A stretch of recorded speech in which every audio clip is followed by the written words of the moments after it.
ของมหาพลานิสงฆ์อันจะเกิดแต่เนื้อนาบุญอันบริสุทธิ์ของมหาศรัทธาทุกท่านอีกทั้งพระพุทธปารมีแห่งองค์หลวงพ่อพระศรีสันเพชรหรือหลวงพ่อโตที่สถิตสถาพรเป็นองค์พระประธานอยู่ณพระวิหารหลวงวัดพระสิงห์วรมหาวิหารอีกทั้งอานุภาวะแห่งองค์พระพุทธสิหิงค์พระสิงห์หลวงและอำนาจแห่งพระปารมีทั้ง10ทัศของพระครูบาสลีวิจัยจุงเป็นพลวะปัจจัยอันยิ่งโยชน์นำมาซึ่งความรุ่งโรจน์แห่งดวงจิตพิสุทธิ์น้อมนำทุกท่านฮืออิ่มเอมเอิบอิ่มดำดิ่งสู่วิมุตติธรรมแห่งองค์พระสัมมาสัมพุทธะกอบด้วยทั้งสัพพสันลพางกายอันบริสุทธิ์บริบูรณ์ด้วยอายุการอันเป็นทิพย์มีวรรณพิสิทธิ์พันพุทธพองใสมีความสุขกายสบายใจด้วยทั้งพลานามัยพรั่งพร้อมสรรตราบรอดเถิงเติงตันยังอมตะมหาเนรพานอันเป็นที่สุดเสี่ยงแห่งอาสวะกิเลสในวัฏสงสารต่อการภายหน้านั้นจงทุกท่านทุกคนแด่เตอสา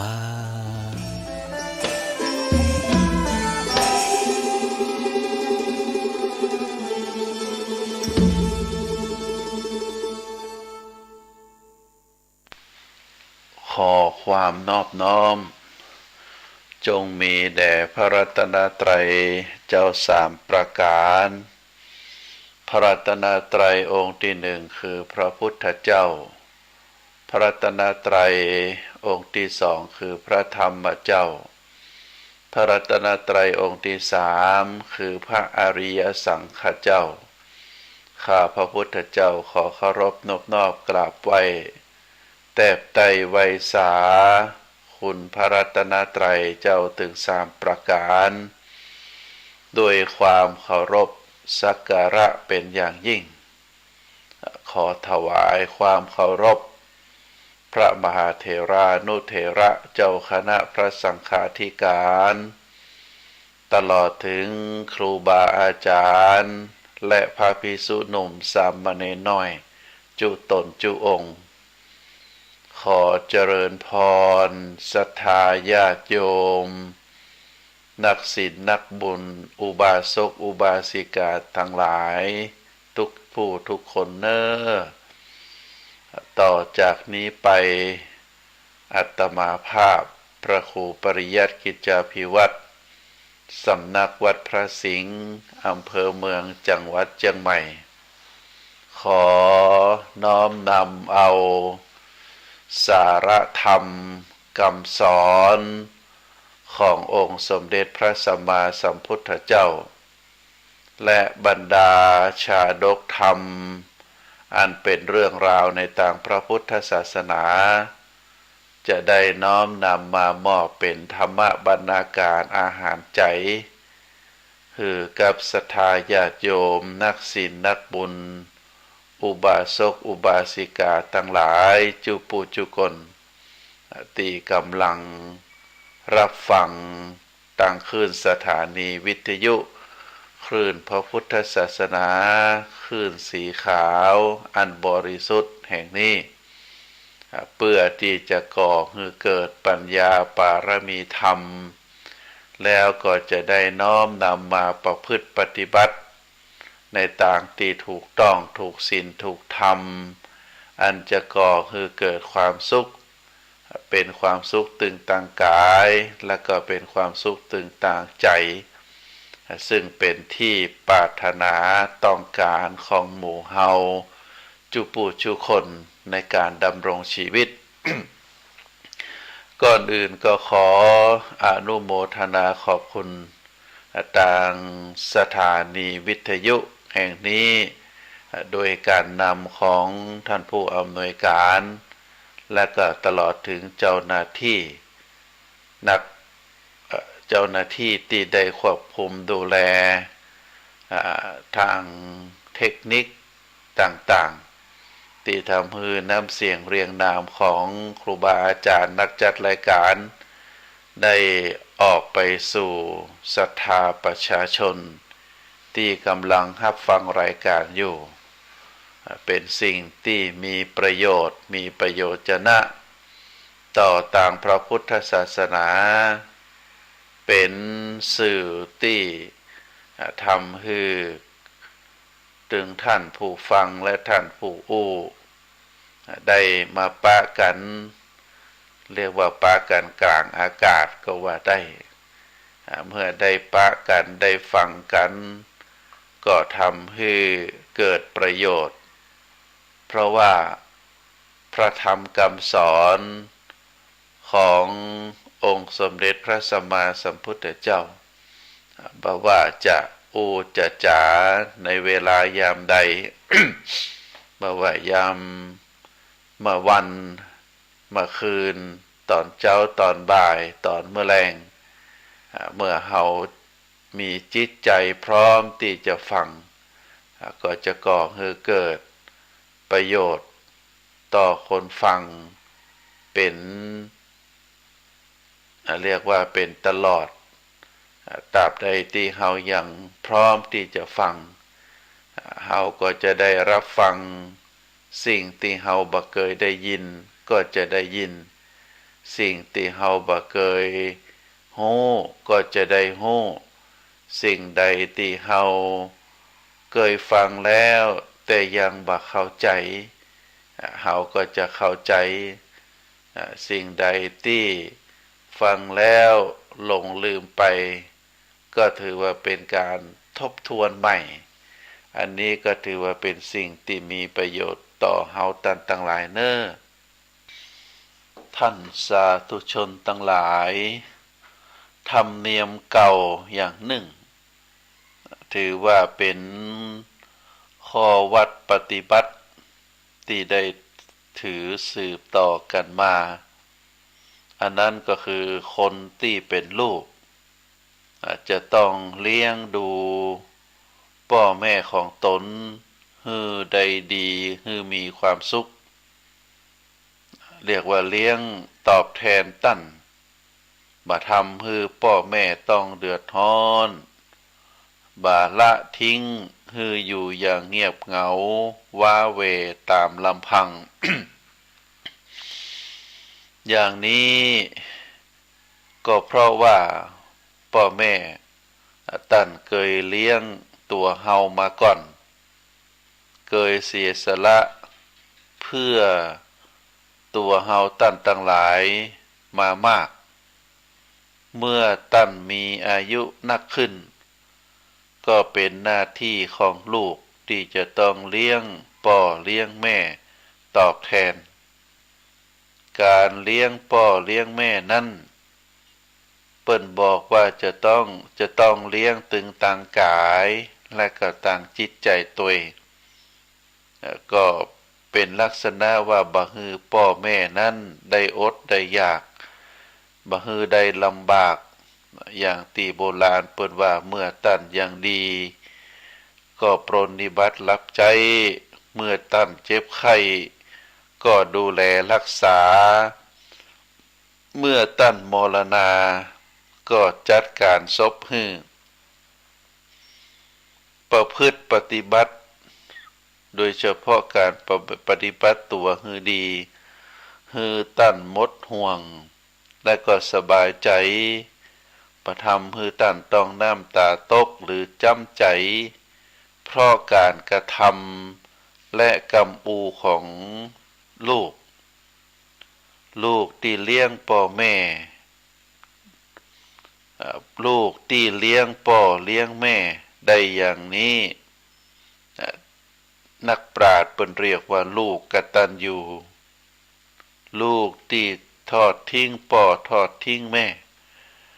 บ่เอาใจใส่ดูแลเปิ้นฮ้องว่าลูกอกตัญญูลูกที่ทำร้ายร่างกายหรือจิตใจพ่อแม่ทำพ่อแม่ให้เสียอกเสียใจเปิ้นเรียกว่าลูกเนรคุณลูกกตัญญูลูกอกตัญญูลูกเนรคุณลูกที่นับว่าเป็นลูกกตัญญูที่แท้นั้นก็คือคนที่ฮู้ และปฏิบัติต่อพ่อต่อแม่ตามธรรมเนียม3อย่างอันที่หนึ่งลูกกตัญญูนั้นก็คือคนที่รู้ว่าพ่อแม่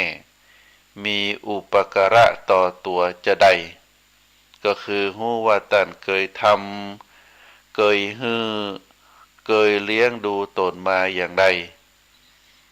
ในช่วงที่เฮาเป็นละอ่อนมาจนถึงเติบใหญ่ก็จะรู้ว่าท่านเคยทำเคยฮื้อเคยเลี้ยงดูตนมาอันที่สองรู้ว่าพ่อแม่ต้องการอะไรอย่างจากตัวก็คือรู้จิตรู้ใจของท่านเปิ้นฮ้องว่ามองตาก็รู้ถึงใจคือรู้ความประสงค์ของท่านว่าท่านต้องการอะไรอย่างจะฮื้อตนทำจะได้เพราะพ่อแม่จะบ่อู้ถึงความประสงค์ของตัวเก่าในข้อนี้ลูกก็จะต้องรู้เองประการที่สามรู้ว่าตัวนั้น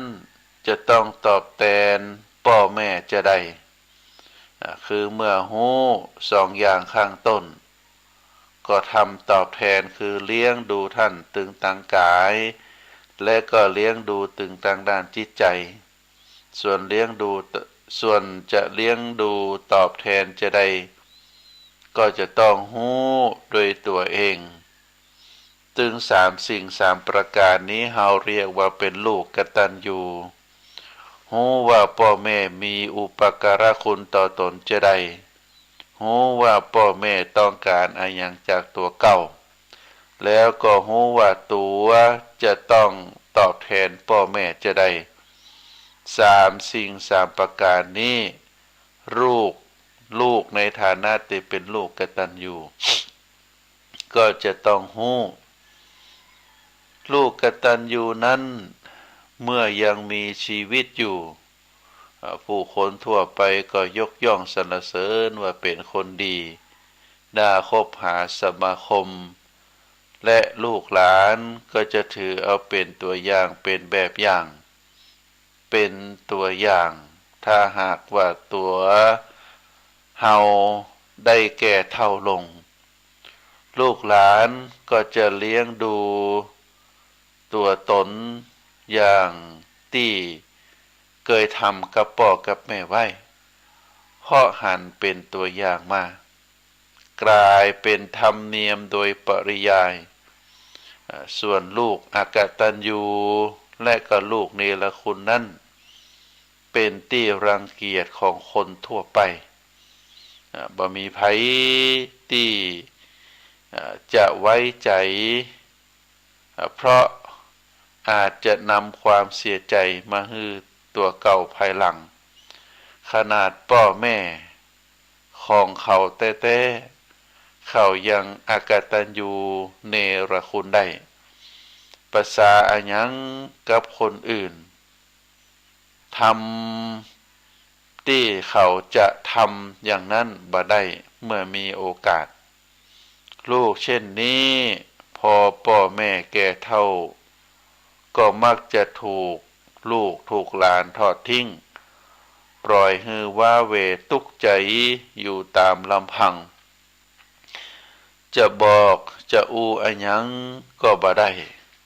เพราะตัวเก่าเคยทำอย่างนั้นกับพ่อกับแม่มาเปิ้นฮ้องว่าเป็นกงเกวียนกงกรรมนะเป็นกงเกวียนกรรมเกวียน ที่หลีกเลี่ยงบ่ได้ท่านสาธุชนทั้งหลายนะการทำบุญใส่บาตรก็ดี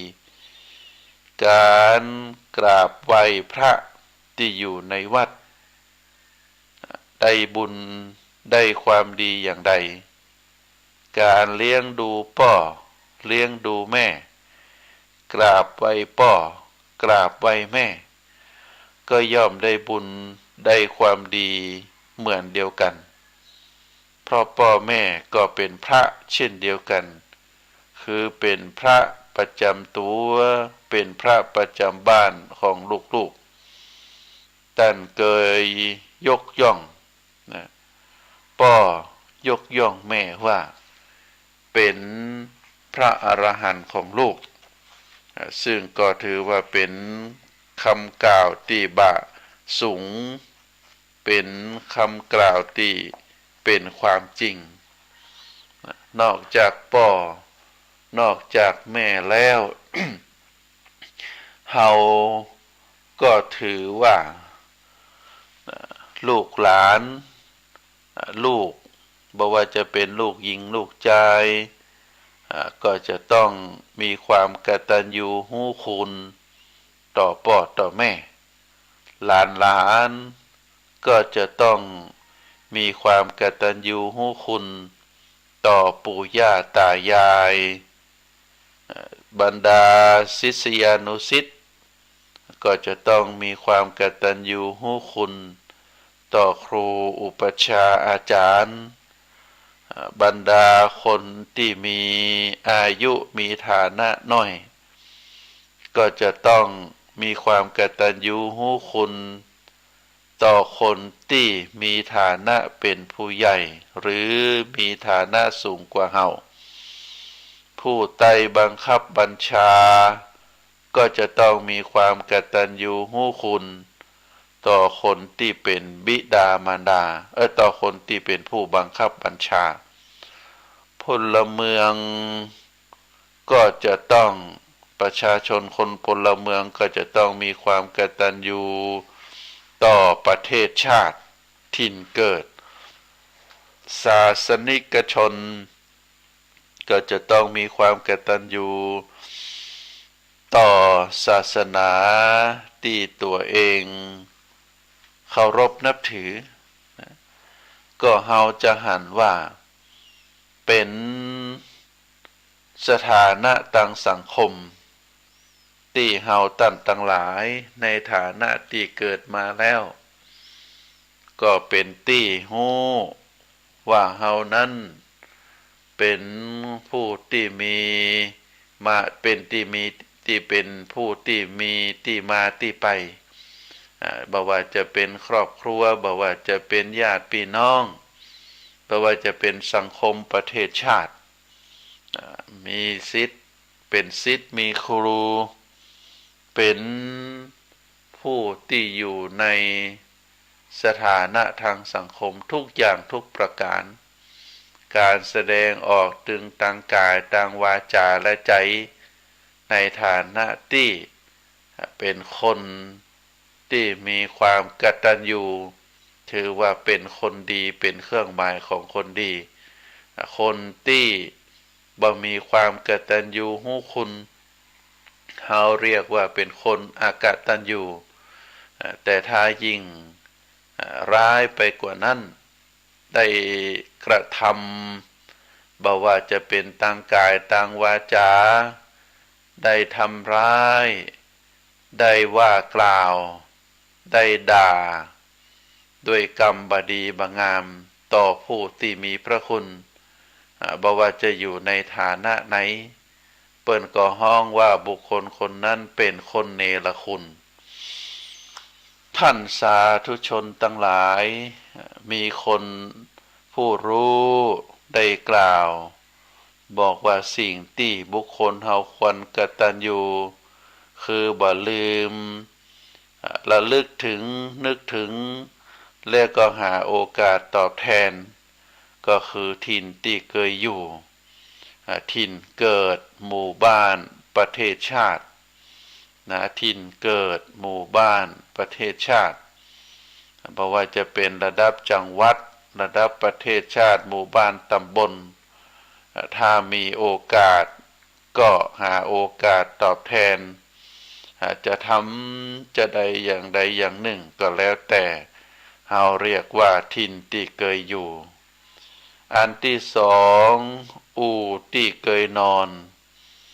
ก็เปรียบเหมือนกับว่าสถานที่นั้นเฮาเคยห่ำเคยเฮียนเป็นสถาบันการศึกษาบ้านเฮือนที่เฮาอยู่อาศัยวัดวาอารามที่เฮาเคยอยู่อาศัย โรงพยาบาลที่เฮาเคยเข้าไปรักษาแม้แต่นะแม้แต่สถานที่ใดสถานที่หนึ่งที่เฮาเคยไปอยู่ไปอาศัยไปอาจจะไปปฏิบัติธรรมไปอบรมอะไรอย่างก็แล้วแต่เฮาก็ถือว่าเป็นอู่ที่เคยนอนหมอนที่เคยหนุนก็คือบุคคลที่เคยช่วยเหลือช่วยอุดหนุนช่วยส่งเสริมช่วยส่งเสียให้เฮาได้ประสบผลสำเร็จตึงทางตรงและก็ทางอ้อมอันนี้เฮาเรียกว่าหมอนที่เคยหนุนพระคุณที่เคยเปิ้งก็หมายถึงบุคคลที่ตัวเฮาเคยเปิ้งเคยอาศัยในสมัยที่เฮายังเป็นละอ่อนหรือยังที่เฮาช่วยเหลือตัวเองบ่ได้ก็ถือว่าเป็นพระคุณที่เคยปึ้งก็คือบุคคลที่เฮาเคยปึ้งอาศัยในสมัยที่ยังเฮายังเป็นละอ่อนอย่างที่เคยอู้ตะกี้ว่าลูกนั้นบ่ว่าจะเป็นลูกชายลูกหญิงบุตรธิดาก็ควรที่จะกตัญญูรู้คุณปิตามารดาบรรดาหลานก็พึงที่จะมีความกตัญญูรู้คุณต่อปู่ย่าตายายศิษยานุศิษย์ก็พึงกตัญญูรู้คุณต่อครูอุปัชฌาย์อาจารย์ผู้น้อยก็พึงกตัญญูรู้คุณต่อคนใหญ่ผู้ใต้บังคับบัญชาก็พึงมีความกตัญญูรู้คุณต่อผู้บังคับบัญชาพลเมืองก็พึงกตัญญูรู้คุณต่อประเทศชาติศาสนิกชนก็พึงกตัญญูรู้คุณต่อพระศาสนาที่เฮาเคารพนับถือบาทำให้เกิดความเสียหายพุทธศาสนิกชนก็พึงกตัญญูรู้คุณต่อพระพุทธศาสนาต่อพระศาสดาบรรดาปวงประชา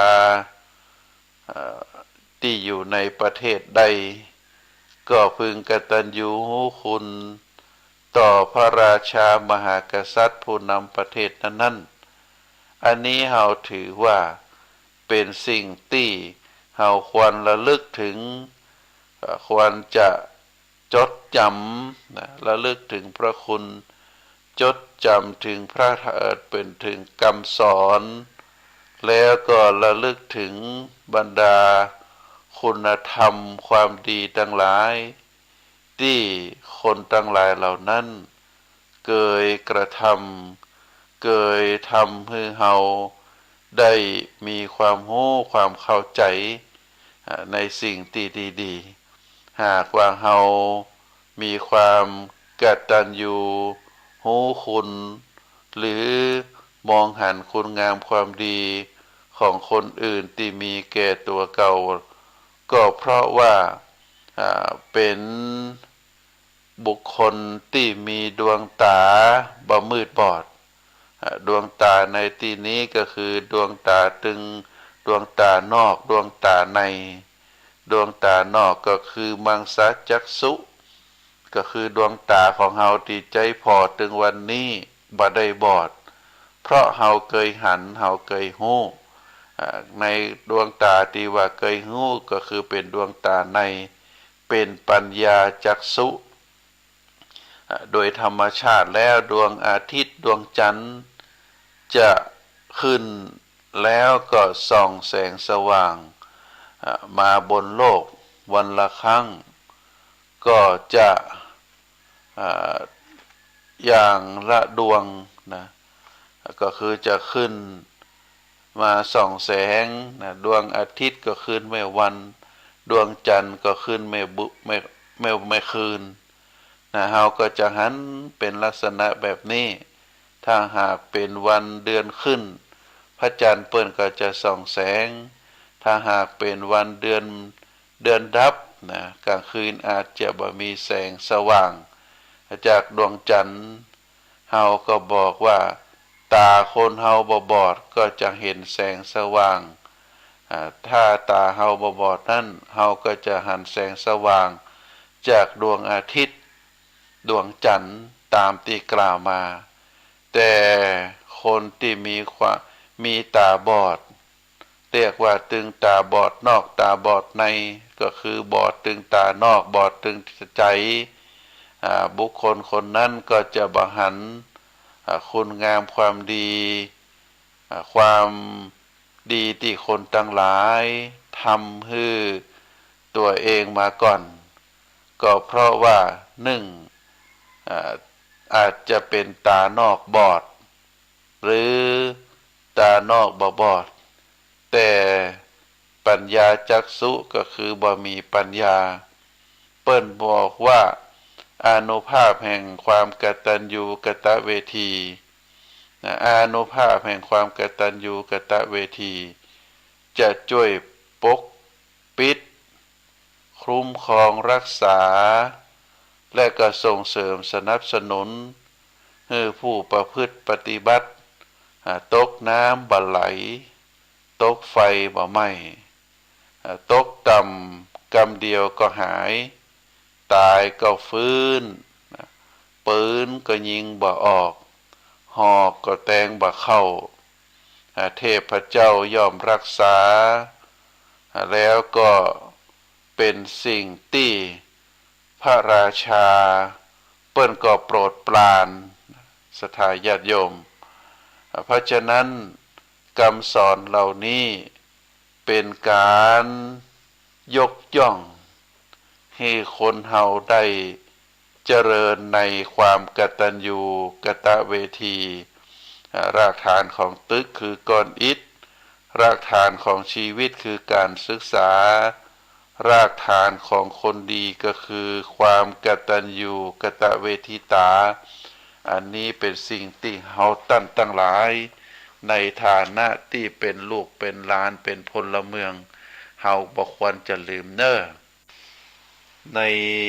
ประวัติของพระพุทธศาสนาในเรื่องเกี่ยวกับความกตัญญูกตเวทีได้มีตัวอย่างคือเฮาตั้งหลายได้ศึกษาได้เรียนรู้ท่านที่หนึ่งนั้นก็เป็นชาดกในพระเจ้าสิบชาติชื่อว่าสุวรรณสามที่ท่านพระสุวรรณสามได้รับยกย่องว่ามีความกตัญญูต่อพ่อต่อแม่เพราะว่าพ่อแม่ก็คือทุกุลบัณฑิตและก็นางปาริกาสองฤาษีผู้ที่เป็นบิดามารดามีตาบอดถึงสองข้างซึ่งท่านพระสุวรรณสามนั้น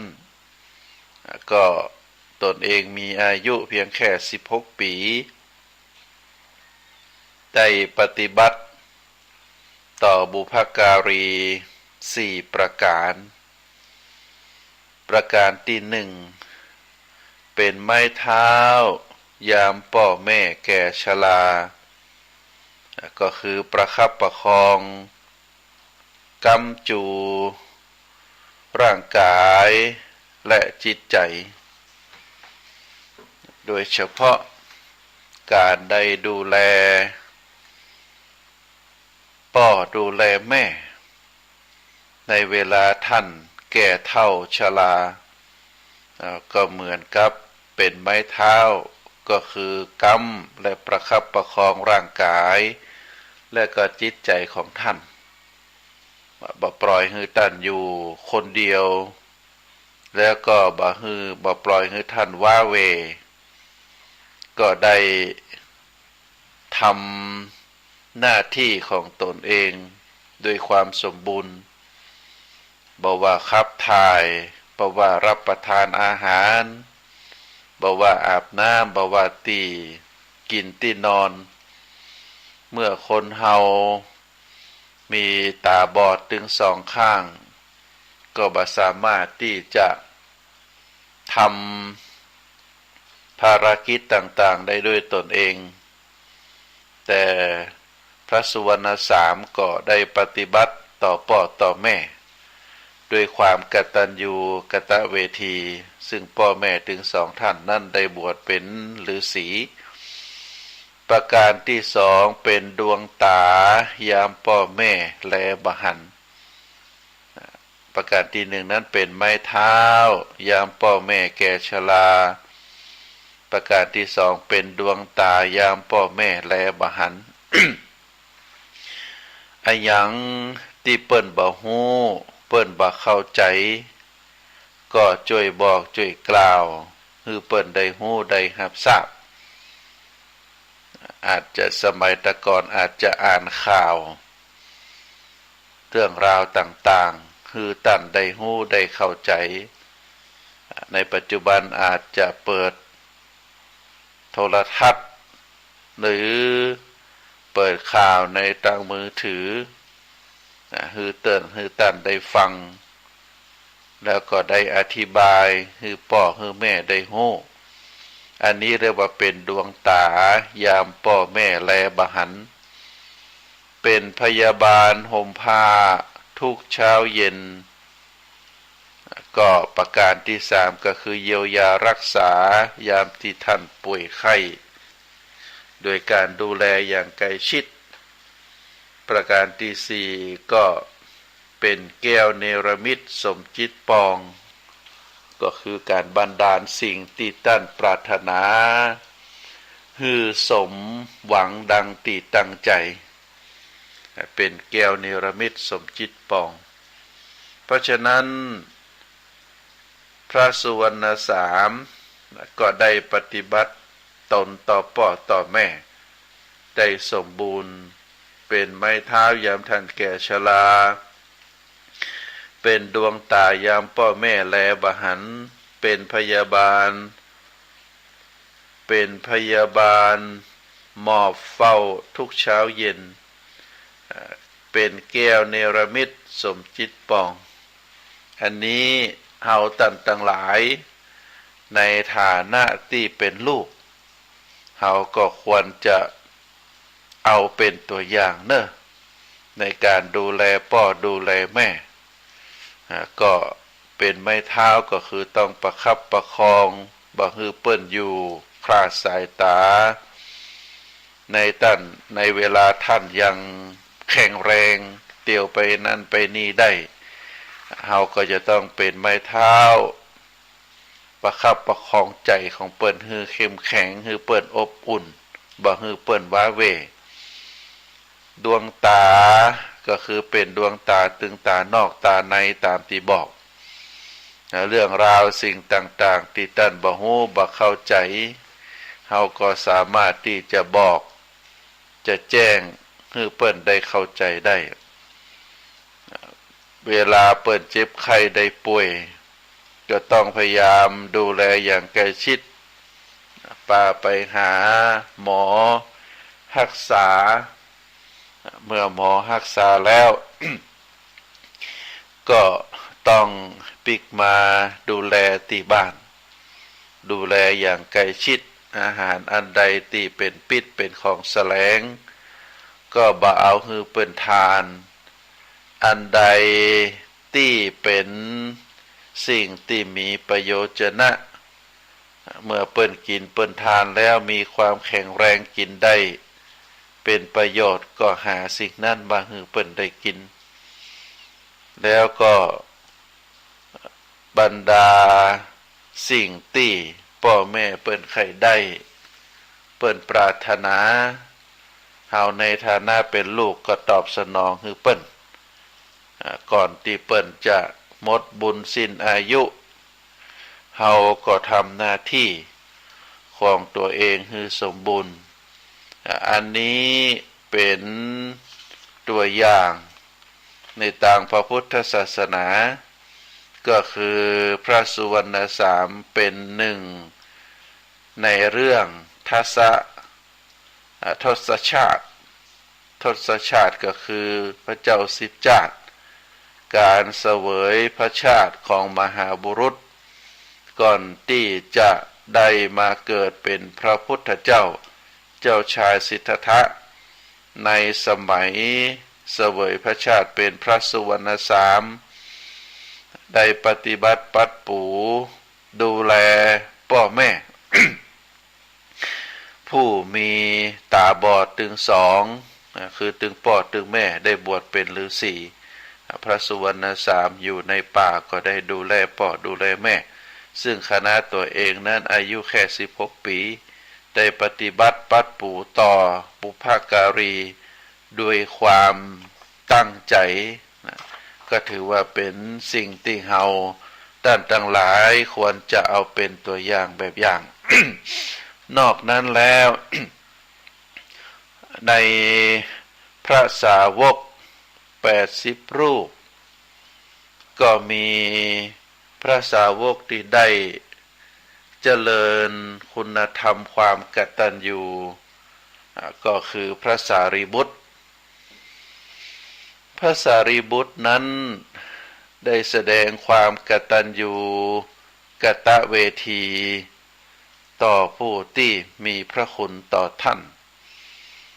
ที่หนึ่งที่พระสารีบุตรได้แสดงความกตัญญูก็คือต่อพระอัสสชินั้นเป็นหนึ่งใน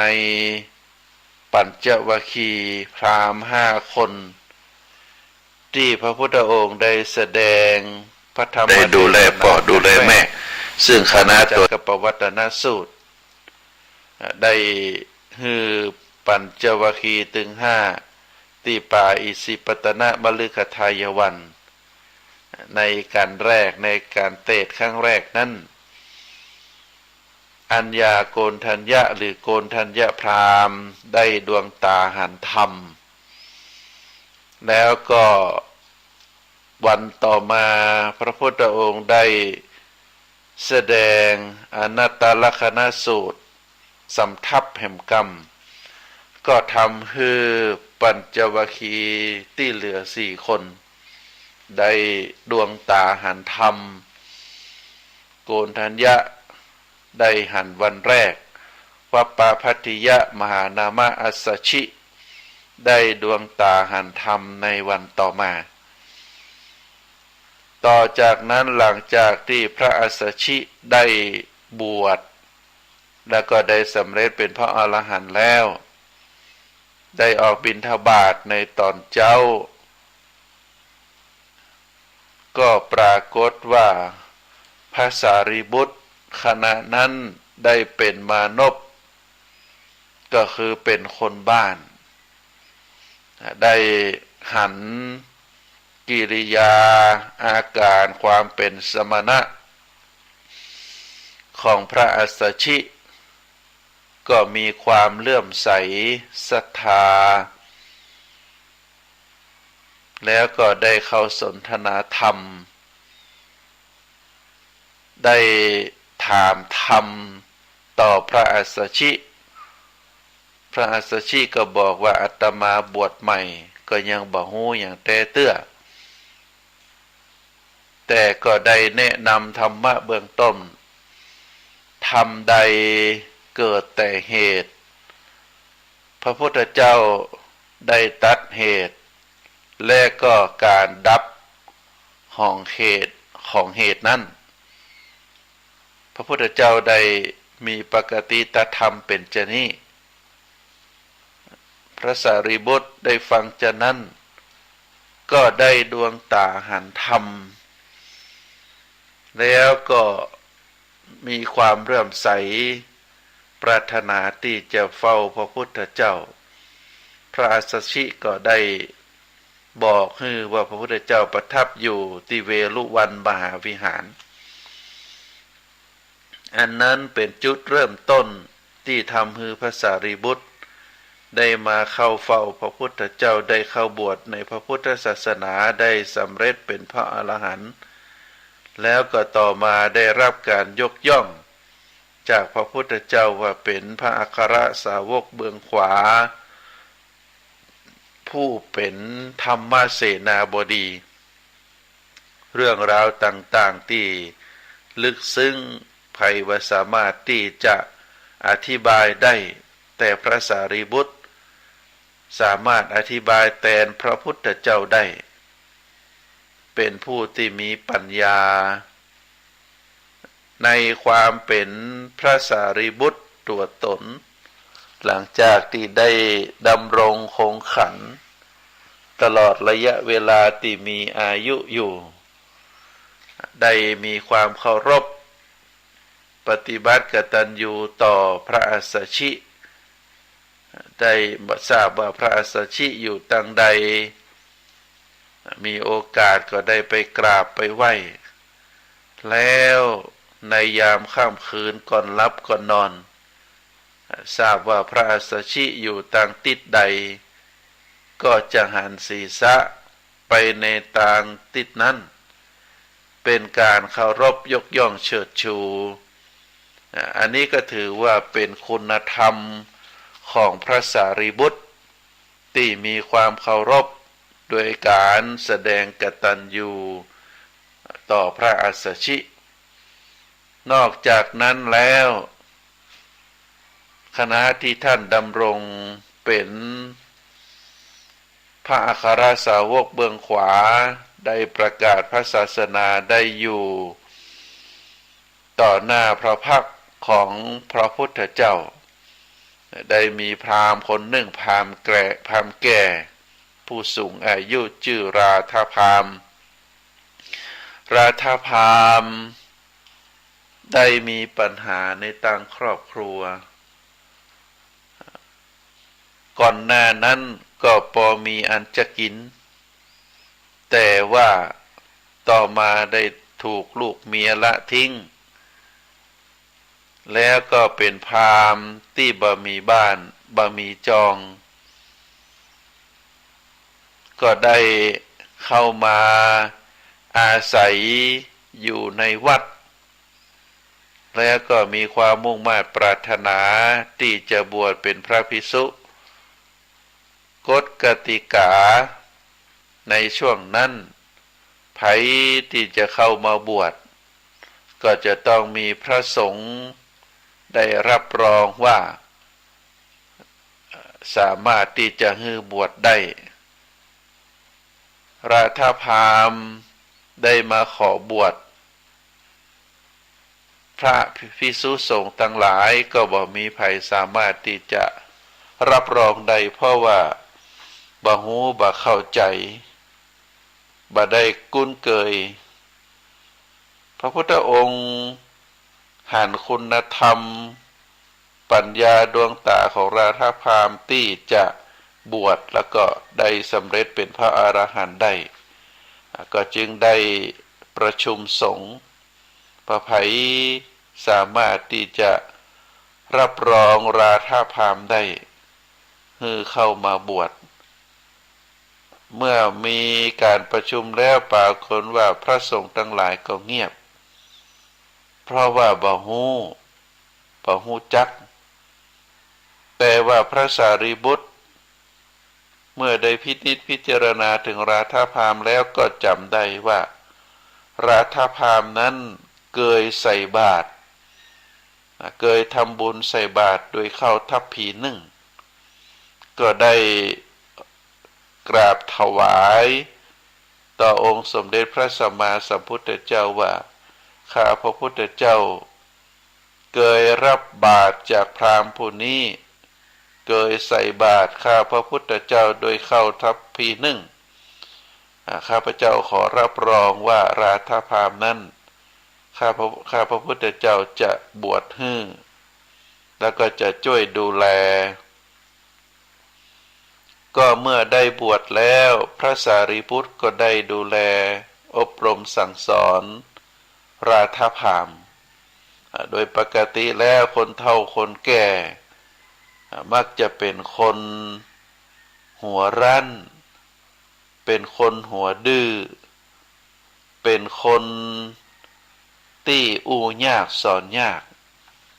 แต่ว่าราธาพามบัจใจเป็นคนลักษณะแบบนั้นเป็นคนว่าง่ายสอนง่ายตั้งใจปฏิบัติตามคำสอนของพระสารีบุตรสุดท้ายก็ได้สำเร็จเป็นพระอรหันต์พระพุทธเจ้าได้ตรัสถามพระสารีบุตรว่าราธาพามเป็นจะใดพ่องพระสารีบุตรบอกว่าราธาพามนั้นเมื่อได้มาบวชแล้วก็ได้ปฏิบัติตนในฐานะที่เป็นพระภิกษุบำเพ็ญปารมีบำเพ็ญสมณธรรมแล้วก็ได้สำเร็จเป็นพระอรหันต์พระพุทธเจ้าได้อนุโมทนาสาธุในความกตัญญูของพระสารีบุตรที่ได้มีต่อราธาพาม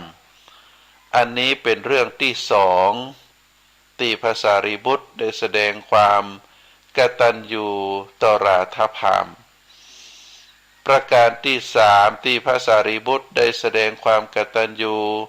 คือปรากฏเมื่อใกล้จะนิพพานก็คือสิ้นอายุไขพระสารีบุตรก็ได้พิจารณาหารว่าเหลือเวลาแห่ง7 วันท่านจะได้เข้าสู่นิพพานก็จึงได้พินิจพิจารณาว่าจะไปนิพพานที่ไหนเมื่อได้หันว่าแม่ของมารดาของพระสารีบุตรเองของตนเองแก่เฒ่าแต่ก็ยังบ่ได้ดวงตาหันธรรมเพราะมีความรู้สึกว่าตัวเองได้เกิดลูกมาถึง7 คนปรากฏว่าลูกถึง7 คนนั้นได้เข้ามาบวชในพระพุทธศาสนาเป็นพระอรหันต์ถึงหมดปล่อยละตัวเองอยู่บ้านกับคนใจก็มีความเรียกว่ามีความน้อยเนื้อต่ำใจแล้วก็เข้าใจว่าพระพุทธศาสนานั้นได้แยกลูกออกจากตัวเองไปก็บ่ได้มีความเลื่อมใสบ่ได้มีความเคารพในพระพุทธศาสนาก็อยู่บ้านตามลำพังพระสารีบุตรเมื่อวาระสุดท้ายในการดำรงขันธ์ของท่านก่อนจะเข้าสู่นิพพานก็ได้หันว่าควรจะไปโปรดมารดาของท่านอย่างน้อยก็คือได้ดวงตาหันธรรมก็ได้ไปบ้านพร้อมกับพระภิกษุจำนวน500ก็ได้จัดแจงให้พระภิกษุทั้งหลายอยู่ในนอกบ้านส่วนพระสารีบุตรเองก็ได้เข้าไปในบ้านนางพรามณีนางสารีพรามณีก็มีความดีใจที่ลูกบ่าวได้จากตนเองไปกลับมาบ้านแต่ว่ากลับมาบ้านนั่นด้วยอาการชราภาพมีการเจ็บไข้ได้ป่วยก็ได้ดูแลพระสารีบุตรได้ถวายภัตตาหารแล้วก็ได้ดูแลพระสารีบุตรได้ป่วยประกันที่คาพาธก็คือถ่ายเป็นเลือดโดยมีลูกศิษย์บรรดาพระภิกษุได้ช่วยกันปฏิบัติปัดปูดูแลไข้เป็นอย่างดีในเฮือนในบ้านที่ท่านเองเกิดแล้วก็นางสารีพรามณีก็ได้อยู่ห่างๆแต่ก็มีความวิตกกังวลเฝ้าดูแลลูกบ่าว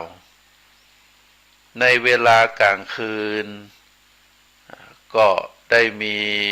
เหล่าเทวดาท้าวสักกะได้ลงมากราบลงมาไหว้พระสารีบุตรโดยรัศมีของเหล่าเทวดาที่ลงมากราบลงมาไหว้พระสารีบุตรทำให้นางสารีพรามณีได้หันแล้วก็ได้ถาม ภิกษุทั้งหลายที่เดินทางมากับพระสารีบุตรว่าอันนั้นเป็นแสงอะยังเหล่าภิกษุซึ่งหันเป็นปกติก็แจ้งว่าอันนั้นเป็นรัศมีของเทวดาท้าวสักกะได้มาเยี่ยมไข้ได้มาสนทนาธรรมได้มากราบพระสารีบุตรนางสารีพรามณีก็มีความปลื้มปิติว่าเทวดาเป็นผู้ที่อยู่ในสวรรค์ชั้นฟ้ายังได้ลงมากราบไหว้ลูกบ่าวของตัวเองแสดงว่าลูกบ่าวของตัวเองนั้นแบบเป็นคนธรรมดาก็มีความเลื่อมใสมีความศรัทธาต่อลูกบ่าวแล้วก็โดยวาระจิตที่พระสารีบุตรได้ทราบก็ได้เชิญมารดาเข้าไปในเฮือนแล้วก็ได้แสดงธรรมให้ฟังนางก็ได้ดวงตาหันธรรมอันนี้เป็นความกตัญญู3 ครั้ง 3 คราหรือว่าตลอดชีวิตของพระสารีบุตรได้ปฏิบัติในความกตัญญูต่อผู้ที่มีพระคุณต่อท่านก็คือต่อราธาพามต่อพระอัสสชิ และก็ต่อมารดาเมื่อมารดาได้ดวงตาหันธรรมแล้วพระสารีบุตรก็ได้เข้าสู่นิพพานอันนี้เป็นวาระจิตของพระอรหันต์วาระจิตสุดท้ายก่อนจะเข้าสู่นิพพานก็คือการดับที่บ่ต้องปิกมาเกิดแห่งแล้วก็ได้ทำสิ่งที่มีประโยชนะประโยชน์ต่อคนที่เป็นมารดาอันนี้ก็ถือว่าเป็นความกตัญญูเนอะท่านสาธุชนเพราะฉะนั้นอาตมาภาพก็ขอฝากคุณธรรมในเรื่องความกตัญญูต่อท่านสาธุชนทั้งหลายคือได้พินิจพิจารณาในโอกาสนี้ก็ขอนำรายการจากท่านสาธุชนไปก่อนไว้โอกาสหน้าเราก็ได้มาปากันแหมขอเจริญพร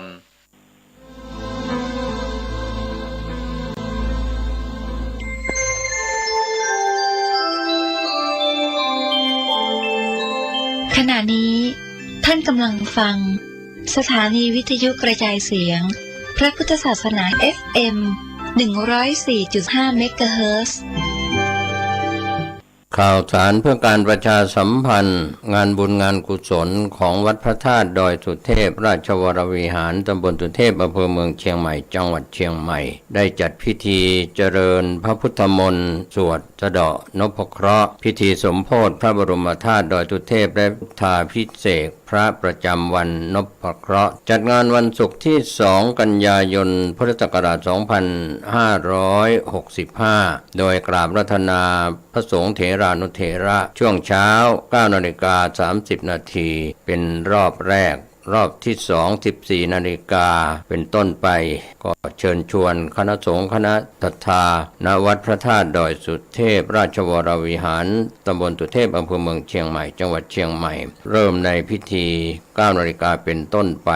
จนแล้วเสร็จในภาคบ่ายก็เป็นงานบุญงานกุศลเชิญท่านร่วมงานนี้โดยพร้อมเพรียงกัน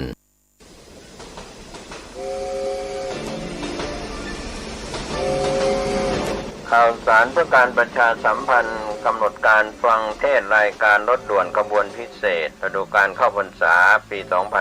2565 จัดโดยคณะสงฆ์จังหวัดเชียงใหม่องค์กรเครือข่ายชาวพุทธจังหวัดเชียงใหม่ดำเนินงานโดยกลุ่มหนุ่มสาวจังหวัดเชียงใหม่ 12 ขบว